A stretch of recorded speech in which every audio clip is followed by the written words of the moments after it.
అన్న నమస్తే, మీ పేరు? నా పేరు ఎండి యాకూబ్ అండి. యాకూబ్ గారు ఏం చేస్తారు? నేను ఏసీ టెక్నీషియన్ అండి. అన్న ఏంటన్నా ఈ రోజున శాఖ మంత్రులు ఎవరైతే ఉన్నారో ఐటీ శాఖ మంత్రి లోకేష్ గారు ఆయన మీద తీవ్ర ఎలిగేషన్స్ చేస్తున్నారు వైసీపీ నాయకులు. మెగా డిఎస్సిలో అవకతవకలు చాలా జరిగినాయి, ఒక్కో సీట్ని 15 లక్షల చొప్పున లోకేష్ అమ్ముకున్నాడు అని చెప్పి కూడా వైసీపీ నాయకులు మాట్లాడుతున్నారు. ఏంటి సార్ అసలు ఏంటి మీ ఉద్దేశం దాని మీద? ముందుగా మాట్లాడిన వాళ్ళు ఆ మాటను వెనక్కి తీసుకోవాలని మేము అనుకుంటున్నాము. ఎందుకంటే గత 5 ఏళ్ల కాలంలో డిఎస్సి అనేది ఎక్కడైనా రిలీజ్ అయిందా?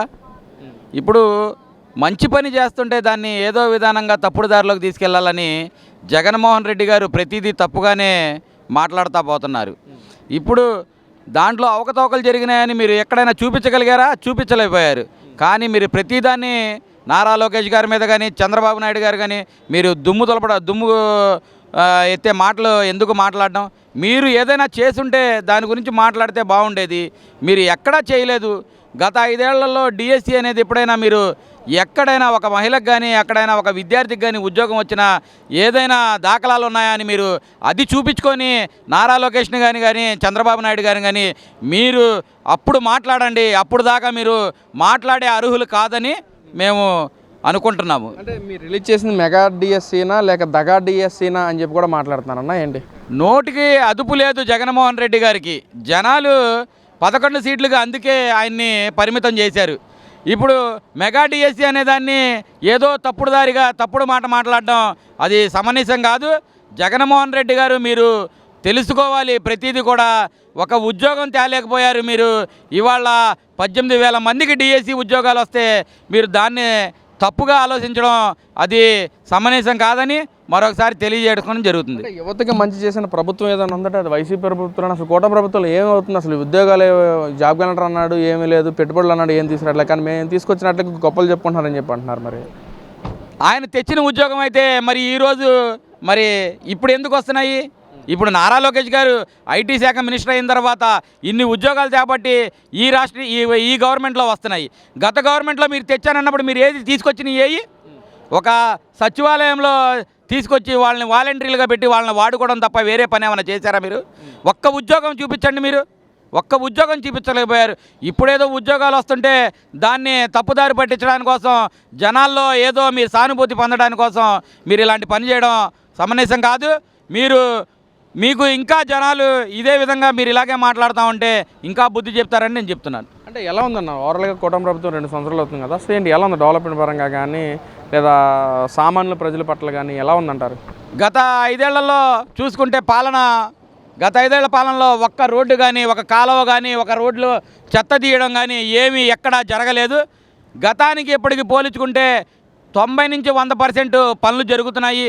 ఏ పైనైనా స్పీడ్గా వెళ్ళిపోతుంది. ఎక్కడికో వెళ్ళక్కర్లేదండి. సపోజ్ ఇదే సెంట్రల్ నియోజకవర్గంలో ఉంది అన్నా, ఇది సమస్య ఉందని మన ఎమ్మెల్యే గారి దగ్గరికి వెళ్తే వితిన్ సెకండ్స్లో ఆ పని అవుట్ స్పీకర్ పెట్టి ఆ అధికారితో మాట్లాడి పని చేయించే నాయకుడు మాకు ఇక్కడ సెంట్రల్ నియోజకవర్గంలో బోండా ఉమేశ్వరరావు గారు ఉన్నారు. అలాగే ప్రతి నియోజకవర్గంలో కూడా పని జరుగుతుంది, చక్కగా పనులు జరుగుతున్నాయి. ఇప్పుడు ఏంటంటే ఆ పనులు జరుగుతుంటే చూసి ఓర్చుకోలేక దీన్ని తప్పుడు దారి పట్టించడం తప్ప వేరే ఏమీ లేదని తెలియజేసుకోవడం జరుగుతుంది. అంటే ఇప్పుడున్న ఏదైతే శాఖ మంత్రులు ఉన్నారో వాళ్ళ శాఖల గురించి మాట్లాడరు, కానీ జగన్మోహన్ రెడ్డి గారిని ఎలా తిడితే ప్రజలందరూ మనల్ని మళ్ళీ కోరుకుంటారని చెప్పి ప్రతి నాయకుడు అలాగే మాట్లాడతారని చెప్పి అంబటి రాంబాబు గారు మాట్లాడుతున్నారు. ఉన్న శాఖల గురించి పట్టించుకో కానీ జగన్మోహన్ రెడ్డి గారి గురించి మాట్లాడతారు అని చెప్పి అంటున్నారు అంబటి రాంబాబు. ఎలా చూడొచ్చు అంటారు? ఏమండి, నాకు నవ్వు వస్తుందండి. ఇప్పుడు గతంలో మినిస్టర్లు ఏం చేశారో ఈయనకి తెలియదా? జగన్మోహన్ రెడ్డి గారికి, అంబటి రాంబాబు గారికి తెలియదా? అంబటి రాంబాబు గారు నోరెత్తితే అమ్మలే కదా మాట్లాడింది. మరి గతంలో ఉన్న కొడాలి నాని గారు మరి అమ్మల గురించే కదా మాట్లాడింది. వేరే విధంగా ఏమైనా మాట్లాడారా? ఇప్పుడు చూడండి, మీరు అసెంబ్లీలో కానీ బయట కానీ ఏ ప్రెస్ మీట్ ముందు కానీ ఏ నాయకుడైనా ఏ ఎమ్మెల్యే అయినా ఏ మినిస్టర్ అయినా ఎవరి గురించి అయినా వాళ్ళ ఇంటి గురించి మాట్లాడి తప్పుగా ఎక్కడైనా మాట్లాడుతున్నారా? అంబటి రాంబాబు గారు ఎన్ని మాటలు మాట్లాడారు? నోరెత్తితే బూతులు. వాళ్ళ ఆ మాట్లాడడం కరెక్ట్ కాదు. ముందు ఆయన నోటిని శుభ్రపరచుకొని వేరే వాళ్ళ గురించి మాట్లాడితే బాగుంటుందని తెలియజేస్తున్నాను. అంటే అన్న ఇంకా మాట్లాడుతూ కూటమి ప్రభుత్వం పట్ల తీవ్ర వ్యతిరేకత వచ్చేసింది, ప్రజల్లో కూడా వీళ్ళ గ్రాఫ్ కూడా పడిపోయింది, ప్రజలు మళ్ళీ వైసీపీ పార్టీని కోరుకుంటున్నారని చెప్పి కూడా మాట్లాడుతున్నారు. మరి ఏంటంటే నిజంగానే కోరుకుంటున్నారా మళ్ళీ వైసీపీ నాయకుల్ని? మళ్ళీ వచ్చే 10 ఏళ్ల దాకా కూడా తెలుగుదేశం పార్టీని వీళ్ళ వల్ల కాదు కదపడం. ఏ పని అయితే చెయ్యాలనుకుంటే ఆ పని నేను చేస్తానన్న పని ప్రతి పని చేసుకుంటూ పోతున్నారు. అది కాక ఇంకా పేద ప్రజలకు ఏం కావాలి, దాన్ని ఏ విధంగా చేద్దాం అన్న ఆలోచనలకి చంద్రబాబు నాయుడు గారు ఉన్నారు, నారా లోకేష్ గారు ఉన్నారు. ఆయన క్యాబినెట్ మినిస్టర్లు కూడా కూర్చొని పేద ప్రజలకి ఈ పని చేస్తే బాగుంటుందని వాళ్ళు నిర్ణయాలు తీసుకుంటున్నారు. మీరు గతంలో ఈ పేద ప్రజలకి ఇది చేయాలని అక్కడ నిర్ణయం తీసుకున్నారా? అదేంటన్న ప్రజలకి సుపరిపాలన అందించిన పార్టీ వైసీపీ పార్టీ అంటున్నారు. మరి అలా అందే కదండి, మీరు సుపరిపాలన అందించుంటే 11 సీట్లకి మీరెందుకు పరిమితం అవుతారు? మీరు మంచి స్థానాల్లో ఉండేవాళ్ళు కదా. ప్రతి ఆడబిడ్డ ఏడ్చింది మీ వల్ల. మీరు ఏం చేశారు? మీరు చెప్పడం అధికారంలో రావడం, తల్లికి వందనం ప్రతి పిల్లోడికి అన్నారు, అమ్మఒడి అనేది. ఒక్క పిల్లోడికైనా ఇచ్చారా? ఒక్క పిల్లోడికి ఇచ్చారు. ఇచ్చింది కాక మళ్ళీ వాడి ఇంట్లో సమస్య ఉందని వాడిని కట్ చేశారు. ఇప్పుడు చూడండి, ప్రతి ఇంట్లో 2 పిల్లలున్నా 4 పిల్లలున్నా ప్రతి ఒక్క పిల్లోడికి పడుతుంది.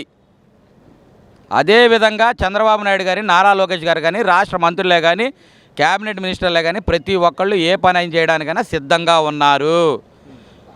పార్టీ మొత్తం బాగా ఇదిగా ఉంది, ప్రజల్లో కూడా బాగా స్పందన ఉంది. ఏ పనికి వెళ్తున్నా మా పని జరుగుతుందన్న స్పందన బాగా ఉంది. మరి 29 ఎలా ఉంటుంది అంటారన్న? ఓ పక్కన ఈసారి 3 పార్టీలు కాదు 30 పార్టీలు కలిసినా వైసీపీ విజయాన్ని ఆపలేరు అని చెప్పి అంటున్నారు. మరి నిజమేనంటారు అది? అది అవ్వని పని అండి. ఇప్పుడు మీరు అదే విధంగా చెప్పుకుంటా పోతా రపా అని మీటింగ్లు పెట్టడం ఇవన్నీ చేస్తూ ఉంటే జనాలు చూస్తూనే ఉంటారు.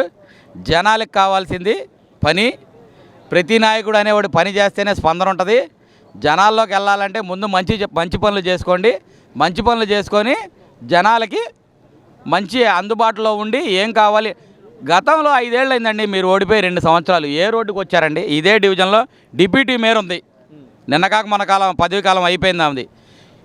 ఈమె గెలిచిన తర్వాత 5 ఏళ్లలో ఇదే ఏరియాలో ఇప్పుడు షాదీఖానాలో మహానాడు జరుగుతుంది. అదే ఏరియాలో ఎన్నిసార్లు తిరిగిందో ఆమెను అడగండి. ఏది ఇది డెవలప్ చేస్తా, అది డెవలప్ చేస్తాను. డిప్యూటీ మేయరేగా, వైసీపీ మేయర్ కదా.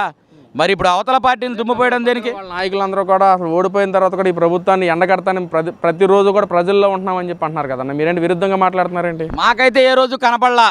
ప్రజల్లోకి మేము తిరుగుతూనే ఉన్నాం కదా. ఒక్కరోజు కూడా ఎవరు కనపడలే ఇక్కడ. వైసీపీ నాయకుడు అనేవాడు ఏ సందులో లేడు.